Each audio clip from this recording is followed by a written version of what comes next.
with Rudy Tomjanovich in 1977 when he punched Rudy Tomjanovich, and he was vilified. Okay, he was vilified that year, but he was vilified for a long, long time, way too long. That was just unnecessary. I wanted to find out what type of person he was. Was he that person that threw that punch? And I found out that he wasn't. It was a moment in time. I have him on now, which I am honored to have on. I am honored to have former NBA player Kermit Washington on. I'm really excited to have you on. And before we get into anything, I just want to say how much I watched your feature, and I really loved the charity work you did. That really touched me. I just wanted to tell you that. Well, thank you. That's very nice of you. I want to kind of go down memory lane. First, what about the Warriors winning the championship? What was your opinion? Because that Jerry West is your former coach. Well, a former coach and a former teammate. That shows you how. Teammate, yes. I was his teammate for 2.5 years. I was his teammate for 2.5 years, and then he became my coach the next year. And you know, his first year of coaching ever, we had the best record in the NBA that year with the Lakers. So, but we didn't win the championship. But he was a very good coach, very tough. One of the tougher coaches you'd be around. I mean, when I say tough, not ones that scream or yell, but he would just make you work. I mean, in practice, you had to do. I mean, you were in shape. Let's just say that. You came to the games in shape. Jerry West was your coach. Definitely. Now, I want to go down memory lane before we get into your Laker years. You averaged 20 points and 20 rebounds 1 year in college? No, I did it for my whole career.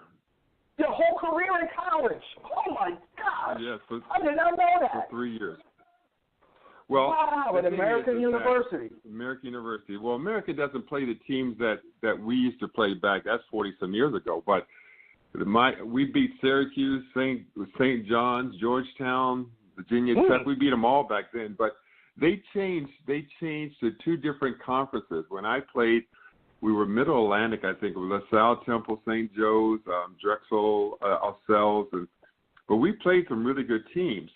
But as time went on, well, here's the thing. Coach Young was my coach, and he went on to Rutgers, and they went to the Final Four. But because our gym wasn't big enough, all the coaches would come and they would leave. I mean, just like Gary Wade, who won the championship at Maryland.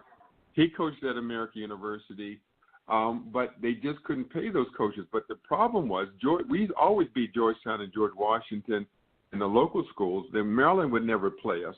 But the thing is that you just couldn't pay the coaches. So the coaches would do well at American, and then they would move on to better places. So we just didn't build a bigger gym. We should have. And I think it was Capitol Center or whatever downtown. And then George Washington. They left the field house to move to the Capitol Center. I remember that. Yeah. So the thing is that Georgetown with John Thompson, and I've known John Thompson since almost over 50 years. I've known John Thompson, the Big John. Yeah, because he used to come to the playgrounds. The playgrounds. Wow. Like I tell people in D.C., 10 of us who used to play together on the playgrounds made the NBA. It'll never happen again, but those days are over. Just like in New York, you don't play like that with AAU taking over and different things. The way society has changed, they'll never happen again. But D.C. was, I would say, maybe third best city to get the NBA players, get the best players out of the city years ago. And it's a small city compared to New York, Chicago, Philadelphia, and teams and cities like that. Well, I understand because my best friend lives in D.C., and he always tells me about the competition there. And now you get drafted by the Lakers. You're in Hollywood, and I want to talk about the 1977 season. You had the best work in the NBA. You're actually on a collision course to run into Dr. J, this was his first year from the ABA. You're on the collision course to play the 76ers, and then the incident happened with Rudy Tomjanovich. I want you to kind of tell my audience. I want it from your perspective of what happened. Well, you have to realize back in those days, this is 77, the game was slower, so it was much more aggressive. And you had a lot of tough guys. I mean, you really did. I mean, if you got in a fight back then, it was a $50 fine. That's it. That's all it was. And people don't realize, and I in my book, and you'll talk about that later. It tells about the year before I was in Buffalo, and the whole team jumped me in Buffalo. I got in a scuffle with John Shoemate, and Fred Foster hit me in my head. Don Adams jumped on me. The team jumped on me, and it was all full forward. I mean, it was just an all-out brawl. But see, that's what it was in those days. But see, if you weren't aggressive, you didn't make it back then. You had to be aggressive. Before I get into the answer, I hate to cut you off, but there was a practice where you were really physical with Kareem, and Kareem left the practice. Did that happen? Well, yeah, that did happen. But here's the thing: Kareem and I got along really well, and maybe he wasn't having a good day. I don't know, but we don't know. But Kareem was a great practice player. I mean, he was an ultimate professional all the time. But I think because we were playing aggressive, let's say that, and I think he got upset and he just walked off practice, went on up the stairs, and went home. So that's true. I haven't remembered that. I haven't thought about that for 20 or 30 years. But Kareem was everything. I'm a basketball junkie. Well, now let's get back to the incident. Now you're protecting your teammate Kevin Kermit. You guys got tangled up, and Alice Rudy T is running full speed at you, and you're not really. You kind of look at the last minute. Then tell the audience what happened. Well, here's the thing. It was a rebound with me, Kareem, and Kevin Cooner. And the rebound went up, and somebody got it, and a fast break started. I put my arm around Kevin Cooner to propel myself down the court to get it, and he elbows me in the face. And I really thought he had done it by accident. And so when he turned around, he hit me in my face again. He's a 7-footer. And then I said, okay, that he didn't do that by accident. So we got in a scuffle. And then as the scuffle's being broken up, I didn't even know who Rudy was, to be honest with you. I had to check Moses Malone all the time. And sometimes you know what? You don't even know. You just say, I got to check Moses. I'm not thinking. I knew who Rudy Tomjanovich's name was, but I knew nothing more about him like that. And so when I saw him running at me, I turned and I swung. And it was just like that year before when the whole team jumped on me. I didn't know. But, you know, the thing is, Rudy Tomjanovich and I are Facebook friends. When we do talk to each other, we speak, we get along. I told him, you know, I didn't know. He's a great guy. But you don't know that. Yeah. It's just like the situation with these police all the time shooting everybody. They feel threatened, and they misinterpret, that's a better word, the intentions of people that are coming at them. So that's what happened. And so it's unfortunate because I think I would have been with L.A. when they won the championship with Magic and all those guys if I hadn't had that incident. That's my next question. Say that again? Your skill set, that's my next question. Your skill set would have fit perfect with Magic and Kareem and Worthy, with you at the top for the way you ran the floor, and Nixon and then Scott.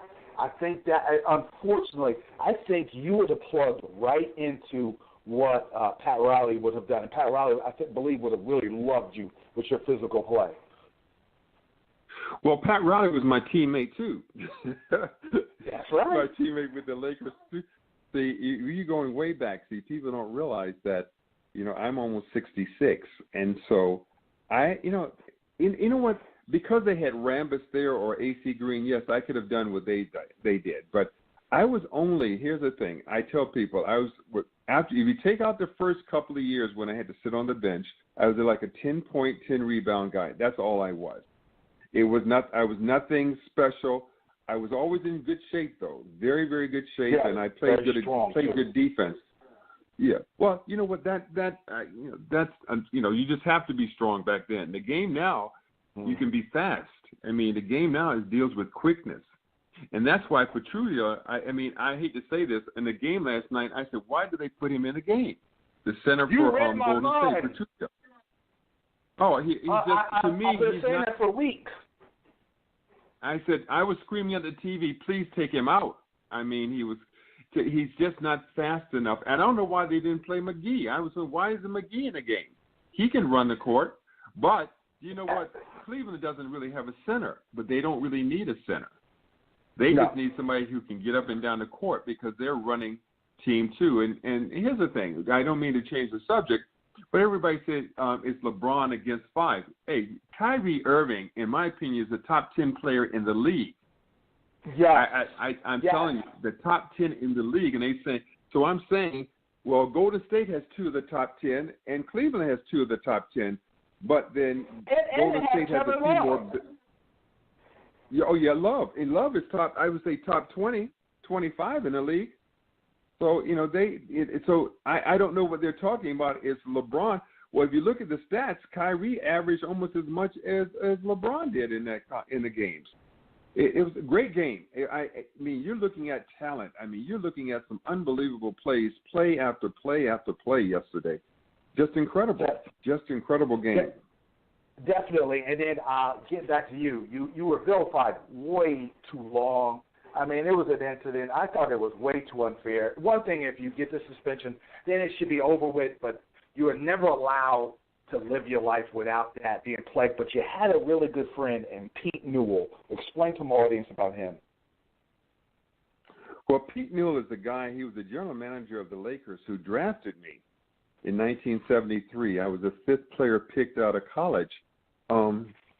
And he drafted me. I was the 5th player picked. But when they drafted me, they told me, we don't need you to play right immediately. We just need you to learn. Mm-hmm.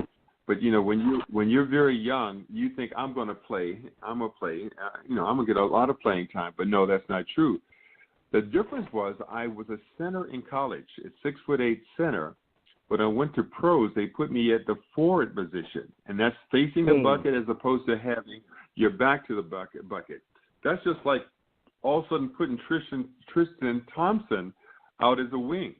I mean, he doesn't know how to play that. I'm not saying he can't play that, but he has to learn. And so I sat on the bench for the first 2.5 years, and I kept saying, please, somebody work with me. But we had 2 really good coaches. We had Bill Sharman and John Barnhill, but they were point guards. And the point guards, I kept asking them to work with me, but they didn't know how to work with me. But I knew that Pete Newell, who was the general manager, was a very good college coach. And so I would go up to him for the first couple of years and say, Pete, can you work with me?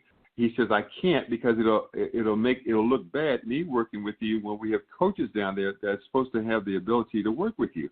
I said, but Pete, they don't know how to work with me. I want to get off the bench. Well, after my 3rd year, he retired. And he said, Kermit, now I can work with you. And so I used to pick him up at 7 o'clock in the morning, and we would go to Lyell or Marymount, and we would practice for like 2 or 3 hours, and he would kill me. I mean, but he would show me the fundamentals. I mean, the fundamentals of how to play the forward position. And he told me if I worked hard and listened, I would become a very good – I never became a very good player, but he says you'll become a player that plays a lot in the NBA. And so I was with him for I don't know how many years, but it was me by myself at first, and then he brought in a couple of other players. But then his camp became the number 1 camp in the world. It'll never be another camp like that again, ever. None. Because you had, 7 or 8 Hall of Famers, future Hall of Famers come there, and when they were young, and participate. It was unbelievable. I mean, you had Shaq. You had was great. Yeah, you had Shaq, Kareem, Walton, you had Worthy, you had Olajuwon, you had Pippen, you had X-Man, you had Duckworth, you had Steve Johnson, you had Dale Ellis, just name them. They all came. And great camp. I mean, it was like, it'll never happen again. Nobody will ever send to have the best players in the world come and participate, and he didn't charge a single cent. I mean, it was in Hawaii. It was in like L.A. when it was really hot, and then Hawaii. But then as he started getting older, he needed more help. But when he was young, well, let me say this. When he first started working with me, he put us through it, I'm telling you. But all of us became pretty good players from either being bench warmers. Say that again? No, I'm sorry. Before we go, I wanted you to talk about your book. Okay. Well, the book is number 2020. My name of the book is 2020, The Kermit Washington Story. It took us 2 years to write it. It's 600 pages. And it has, they have different things from chapters from John Thompson, Jerry West, Seth Sanders, John Havlicek. I don't know if people remember Ernie DiGregorio. They have, Ernie D. Just go on and on. Who? Yeah, Ernie D. He was my teammate with the Lakers and the Clippers. No, Lakers and Celtics, yeah. And you have all these guys, but it talks about my whole life. It talks about from the beginning to where I am right now. And you can get it at Barnes & Noble. You can get it at Amazon. And if you hit me on Facebook, I don't have, I have no more room on Facebook for people. But if you hit me up, I can talk to you about it. Or they can go to my, they can go to my website, projectcontactafrica.org. projectcontact.org. I don't know if you can write that down, projectcontact.org, and you can see everything I've done, or leave me a message or something like that. Or go on Facebook with Project Contact and with Summit Washington, and then you can leave me a message there. But no, everything's going good. I mean, I've had some problems with a gentleman stealing the identity of Project Contact Africa, which gives me a headache, but we'll take care of that. But that's part of life. That's part of life. But your project, Contact Africa, you do a lot of charity work where you help a lot of less fortunate people in Africa and Rwanda and Nairobi, and that blew me away. You could tell my audience, we have like 2 minutes left. You could tell my audience about that. Well, I went 1994. I went to Rwanda doing the massacre with and worked in a refugee camp in Rwanda and Goma, Zaire. And from there, you had hundreds of thousands of people who have been killed, maybe 900,000. So after that, basically, I said, I've got to help these people. So I've been to Africa 35 times. I've built a clinic. Right now, I have 50 kids. Me and another lady, we sponsor for school every month. We've done that for 11 years. We built a clinic. We have a feeding program. I worked with the NBA. We fed over 1 million kids over there. I have 3 families I take care of fully. That's 13 people. So the book is important because the book will help me work and pay for everything that's going on in Africa. I mean, so that's a lifesaver. I'm glad the book is done. I hope people pick it up. And I'm sure they'll find it interesting because it's more of a motivational book, because I tell people right away that I didn't really play high school basketball till my senior year. A lot of those games I never even got in. I didn't do any schoolwork till my junior year, and I graduated from college with honors and NCAA postgraduate scholarship. So things can happen if you work hard, and that's one thing sports did for me. It showed me by working hard you can overcome a lot of things. Listen, now I have to let you go. You definitely overcame a lot of things, and you did a terrific job with that. And it has been such an honor to have you on my show.